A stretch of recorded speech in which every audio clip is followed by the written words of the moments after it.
పేద ముస్లింలకు న్యాయం జరిగే విధంగా వక్ఫ్ చట్టంలో మార్పులు తీసుకొచ్చామని అన్నారు కేంద్ర మంత్రి కిషన్ రెడ్డి.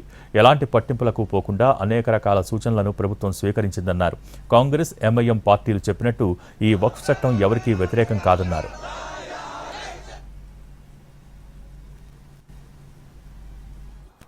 ఏదైతే వక్ఫ్కి సంబంధించినటువంటి చట్టం ఉందో ఆ చట్టాన్ని సవరించి పేద ముస్లింలకు లాభం జరిగే విధంగా చర్యలు తీసుకుంటామని హామీ ఇవ్వడం జరిగింది. ప్రజలకు ఉపయోగపడాలి, దేశానికి ఉపయోగపడాలి, దేశానికి మేలు జరగాలి.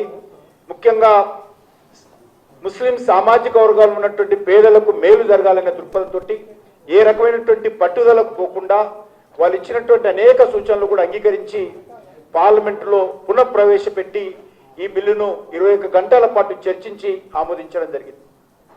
కాబట్టి భారతీయ జనతా పార్టీ ఏదైతే ఎంఐఎం పార్టీ నాయకుడు అసదుద్దీన్ ఓవైసీ చెప్పినట్టు, కాంగ్రెస్ పార్టీ నాయకుడు మరి లోపల మాట్లాడినట్టు ఇది ఎవరికి వ్యతిరేకంగా కాదు.